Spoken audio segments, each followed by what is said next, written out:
It is, it is really funny how we treat our technology, right? Like, if your phone or your computer starts lagging, or if it freezes up because you have, 50 tabs open, you don't even think about it. Oh, absolutely not. You check for a software update. Exactly. You download the new operating system, you restart the device, and then boom, the system runs smoothly again.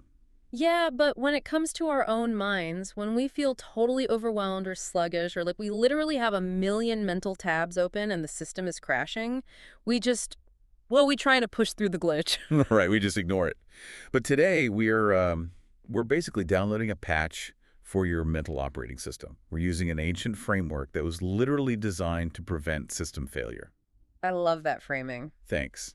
So for this deep dive, we are looking at the Daily Stoic, 366 Meditations on Wisdom, Perseverance, and the Art of Living by Ryan Holiday and Stephen Hanselman. And, the brilliance of this particular framework is that it doesn't require, like, a quiet ashram or some monastic retreat to actually function. No, not at all. Yeah. It was coded in the absolute chaos of the real world. For anyone listening who is already familiar with the core tenets of Stoicism, you already know it is a highly action-oriented paradigm. Oh, for sure. But looking at the sources through this lens of a personal operating system, it reveals exactly why it is so highly effective in environments where the pressure is immense and the variables are largely, well, out of your control. Yeah, and that extreme practicality is exactly why Stoicism wasn't born in some, theoretical university setting. Right. It was built by people who, frankly, had no choice but to be practical. If you look at the historical roster detailed in the text, the diversity of the founders just highlights this perfectly. It really does. I mean, it starts in ancient Athens with Zeno, who was just a merchant teaching on a public porch, the Stoa. But then the framework gets pressure tested by people at the absolute extremes of human existence. Yeah, you have Epictetus, who spent his early life as a slave under the Roman Empire, eventually becoming one of his absolute greatest teachers. Which is wild. It is. And then you have Seneca, who navigated the lethal high-stakes politics of Rome as a power broker and a playwright. Right. And you have Marcus Aurelius, who literally had the ultimate unchecked power of a Roman emperor. So, okay, let's unpack this. Because you have a slave who physically owns nothing, not even his own body, and an emperor who functionally owns the known world. Exactly. And that cross-section is the key to understanding the whole architecture of the philosophy. They both relied on the exact same psychological mechanics to survive their specific circumstances. That makes a lot of sense. The slave needs the framework to endure subjugation without losing his humanity, right? Yes. And the emperor needs it to wield absolute power without being totally corrupted by his own ego. It proves the system is, well, it's universally scalable. And that scalability translates directly to the modern doers that are mentioned in the text. I mean, this isn't just George Washington carrying these ideas centuries ago. No, you have modern practitioners ranging from musicians like LL Cool J to the coaching staffs of the New England Patriots and the Seattle Seahawks. Right. What's fascinating here is the battlefield examples. They are arguably the most extreme stress tests possible. Oh, 100%. Yeah. The military applications discussed in the book are so profound because they strip away any illusion that this is just, academic navel-gazing. Yeah, take Admiral James Stockdale. In 1965, his plane is shot down over Vietnam. Wow. And as he is parachuting into what he knows will be a completely hostile environment, which, by the way, ultimately turned into over 7 years of brutal imprisonment and torture, he is actively reciting the teachings of Epictetus. That is just incredible. He is literally pulling up the mental file of a former Roman slave to instantly categorize his new reality, or General James Mattis, who carried a copy of Marcus Aurelius' Meditations on combat deployments in the Persian Gulf, Afghanistan, and Iraq. Which, I mean, that points to a very specific mechanism. You don't carry a philosophy book into a literal war zone unless it actively manages your cognitive load. Stockdale knew his body was about to be subjugated. He knew he was losing all physical autonomy. So he immediately deployed Epictetus to lock down the only territory he still commanded, which was his mind. Precisely. And to understand how they achieved that lockdown, we have to look at how the Stoics categorized the processing of information. Okay, let's get into the mechanics. They basically broke their focus down into 3 overlapping disciplines, which function as the core processing units of this operating system. Right. Perception, action, and will. Let's start with perception, because this isn't just about, seeing things. Perception is the filter through which all the raw data enters the mind. Yes. The Stoic argument is that external events have no inherent moral quality. Like a rainstorm isn't bad. Right, it's just water falling from the sky. Exactly. The badness is entirely constructed in your perception module because the rain disrupted your plan to go to the beach. Right. If you can control the filter of perception, you strip away the emotional narrative you attach to raw events, which instantly limits your emotional volatility. Which flows directly into the second discipline, action. Once you've filtered the data rationally, action dictates what you actually do with it. Yes. It's about ensuring your decisions are directed toward the right ends, completely free from the panic or the greed that usually piggybacks on unmanaged perception. And finally, will. Will is how we handle the things that break through, the things that are entirely impervious to our action. It is the discipline of endurance and, well, acceptance. And that concept of will hinges entirely on the foundational rule of Stoicism, which the book emphasizes repeatedly, the dichotomy of control. Oh, this is so crucial. You have to ruthlessly separate what is in your control from what is not. The text uses this incredibly relatable analogy of a delayed flight. I love this one.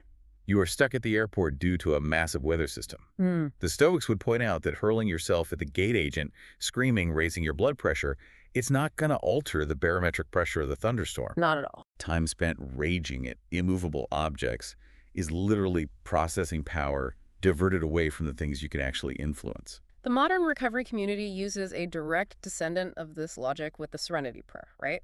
Asking for the serenity to accept the things they cannot change, the courage to change the things they can, and the wisdom to know the difference. Yeah, that's exactly it. The Stoics recognize that fighting external reality is just a guaranteed mechanism for generating anxiety. But, okay, if we push this to its logical conclusion, the line between what we control and what we don't is much sharper than most people want to admit. Oh, definitely. If I'm standing in that airport, I might concede that I don't control the weather or the airline's logistics, but I generally operate under the assumption that I control my body, my possessions, and my reputation. Right. Epictetus draws a really hard line there, arguing that those are actually completely outside our control. It is a really difficult concept to integrate, but functionally, Epictetus is right. Wait, really? How so? Well, you control your diet and your exercise routine, right? That falls under the discipline of action. Okay, yeah. But your physical body, you could contract a virus tomorrow that ignores your healthy choices completely. Oof, true. You could be traveling abroad and be detained due to some random bureaucratic error, instantly losing your physical freedom and your property. That's terrifying, but yeah. Or a fabricated rumor on the internet could obliterate your reputation overnight, completely regardless of your actual character. So if my body, my property, and my reputation are essentially just rented from circumstance, that means my mind is my only true permanent real estate. Exactly. The only things inside my absolute circle of control are my reasoned choices, my judgments, and my opinions about the events happening around me. Yes. I don't control the flight delay, but I exercise total sovereignty over my opinion of the delay. And that realization is the ultimate system optimization. Society hands you a sprawling, impossible checklist of things to worry about. Oh, come on. The economy, what other people think of you, the aging of your physical body. Stoicism basically deletes almost the entire list. That is so freeing. It leaves you with a single, highly focused directive: manage your own mind. But establishing that the mind is our only sovereign territory reframes how we have to look at the modern world. It means our daily distractions aren't just annoying habits, they are hostile invasions of our only permanent real estate. That's a great way to put it. We have to recognize the sheer scale of the threats attempting to infiltrate our mental borders every single day. The environment we navigate right now is arguably far more predatory toward human attention than anything Seneca or Marcus Aurelius ever experienced. Yeah, the sources refer to these as modern sinkholes. Think about the mechanism behind the strings that constantly pull at us. Right. You have Silicon Valley engineers specifically designing applications to exploit the same dopamine loops as a casino slot machine. Oh, yeah. You have food scientists chemically engineering products to bypass your natural satiety signals. You have the 24/7 news media manufacturing stories specifically to provoke high arousal emotions like outrage and fear, because an angry brain is a highly engaged brain. They are essentially hacking the Stoic disciplines we just discussed. Totally. These algorithms hijack your perception module, presenting a skewed, hyperdramatic version of reality. Right. That skewed perception triggers a compulsive, action-scrolling, clicking, arguing. It's exhausting. In that moment, you have surrendered your will entirely to their engagement metrics. Marcus Aurelius warned heavily against this, using the metaphor of being jerked around like a mere puppet. A puppet. Wow. Yeah, he realized that if you aren't ruthlessly filtering your inputs, you are just a pawn being moved by external forces. So how do we actually cut those strings? The Stoics employed a tool we usually associate with Eastern traditions, the mantra. Yes, the mantra. Marcus Aurelius essentially coded a firewall into his daily routine to block those false impressions. He would recite a specific phrase to himself. I have it in my soul to keep out any evil, desire, or any kind of disturbance. I have the power within me to keep that out. I can see the truth. This raises an important question, though. The power of that practice lies in its ability to break the automated response. Right. When you feel the outrage building over a news headline, that mantra functions as a pause button. It forces the analytical mind online, allowing you to ask, does this actually require my energy, or is this just noise designed to make me a puppet? The book emphasizes the incredible, almost rebellious power of simply saying, I don't care, to the endless stream of manufactured crises. That's so liberating. You are not under any obligation to have a well-formulated opinion on every single scandal in the news cycle, just to seem engaged at a dinner party. Cutting that media consumption drastically doesn't make you ignorant. It makes you incredibly present. It frees up massive amounts of cognitive bandwidth that you can redirect toward the things actually inside your circle of control. There is this great anecdote in the text about the late comedian Mitch Hedberg that highlights the absurdity of our typical mental state. Oh, I remember this one. Yeah, he was doing a live radio interview, and the DJ asked him this incredibly broad philosophical question. So who are you? Right. And Hedberg, sitting there in the studio, just thinks to himself, like, is this guy really deep? Or did I drive to the wrong station? It is a hilarious reaction, but it touches on a really profound philosophical deficit. Yeah, it does. If forced to answer the question, who are you and what do you stand for, the vast majority of people would really struggle to provide a substantive answer. Because without that mental firewall, we aren't consciously constructing an identity at all. We act purely out of wretched habit. Exactly. We wake up, the algorithm feeds us anxiety, we go to a job to buy things the advertisements told us we needed, and we operate on complete autopilot. If you let external algorithms define your inputs, they ultimately define you. Which is why the Stoics were such militant pioneers of the daily routine. Breaking autopilot requires active structural maintenance. You can't just read a philosophy book once. No, you cannot just read it once and expect your operating system to remain optimized forever. The system naturally degrades toward entropy. So, to combat that degradation, the Stoics utilized the bookends of the day, the morning preparation, and the evening review. This is basically cognitive behavioral therapy centuries before CBT was formally invented. It really is. In the morning, you sit down and establish your baseline. You ask the questions Epictetus asked, what do I lack for tranquility right now? What am I? Right. You remind yourself that you are a rational being, not just a collection of bank accounts and professional titles. You are preloading the software for the day's inevitable stresses, and then the second bookend is the evening review. Okay, what does that look like? Seneca actually learned this practice from earlier philosophers. Before you sleep, you run a diagnostic on your behavior. What bad habit did I successfully curb today? Where did my actions fall short of my values? Wow, so really specific. Very specific. How did I allow external events to steer me away from serenity? It is an unflinching, objective self-assessment. So it's not a diary where you vent about how unfair the world is. It is literally a data log of your operating system's performance. Exactly. And the psychological mechanism behind this daily journaling is that it bridges the gap to a state Seneca called euthymia. Okay, let's explore euthymia, because the definition is crucial. It roughly translates to believing in yourself and trusting your own path. But it's more than just simple confidence. It is a specific immunity to the FOMO, the fear of missing out, generated by watching everyone else's highlight reels. Oh, that is so relevant today.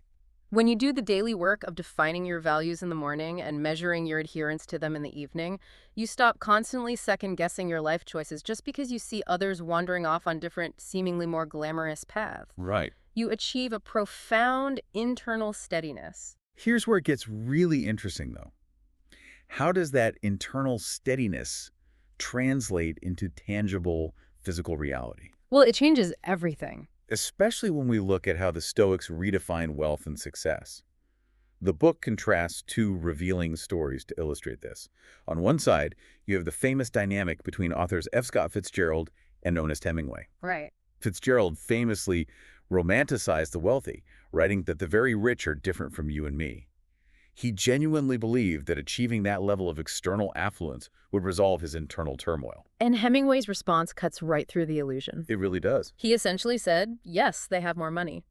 Hemingway understood what the Stoics understood. A larger bank account does not patch the glitches in your mental operating system. External inputs cannot solve internal structural deficits. Now, contrast Fitzgerald's mindset with some of the most highly successful people operating today who inadvertently practice Stoic prioritization.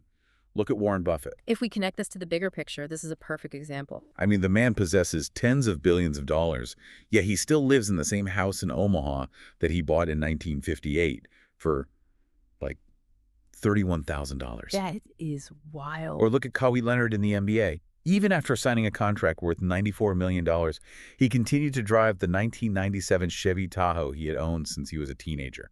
The mechanism at play here is crucial to understand. This is not about being cheap, and it is not a performance of forced humility. Right. It is a tactical defense mechanism. By artificially capping their baseline of satisfaction, they effectively purchase their own freedom. Oh, I see.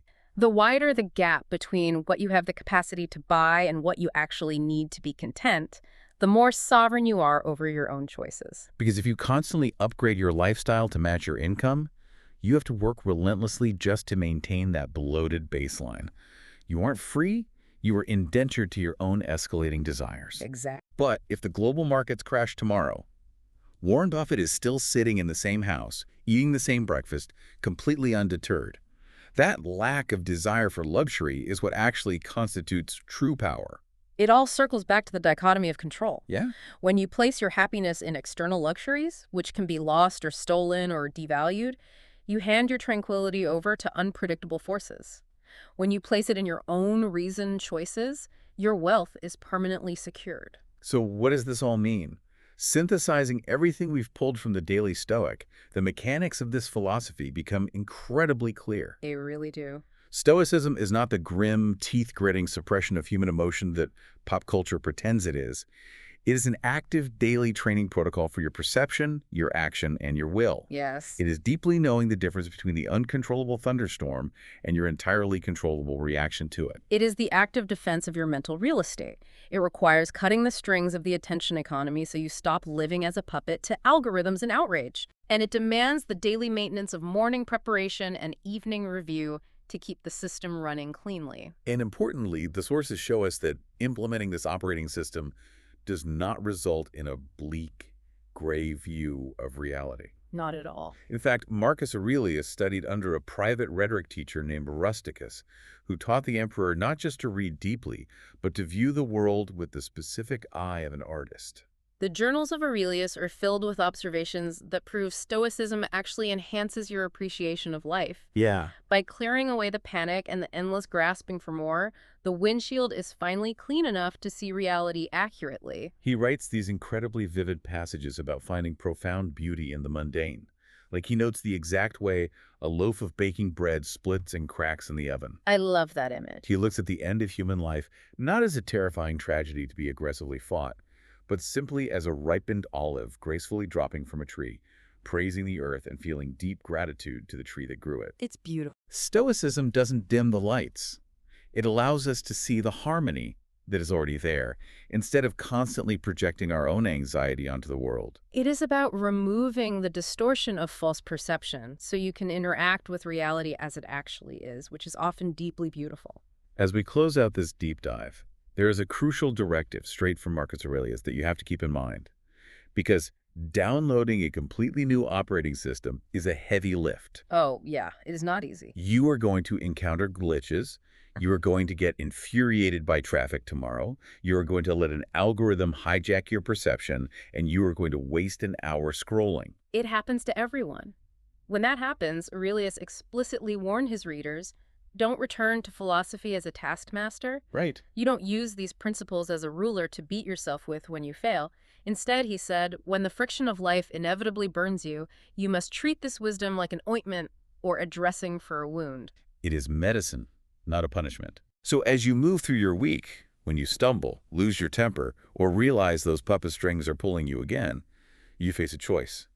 Will you beat yourself up and spiral into frustration? Or will you remember the ultimate Stoic promise? Right. The absolute guarantee that no matter how chaotic the last 5 minutes were, your mind remains your own. You have the power at any given second to clear the cache, reignite your thoughts, and restart your life right now.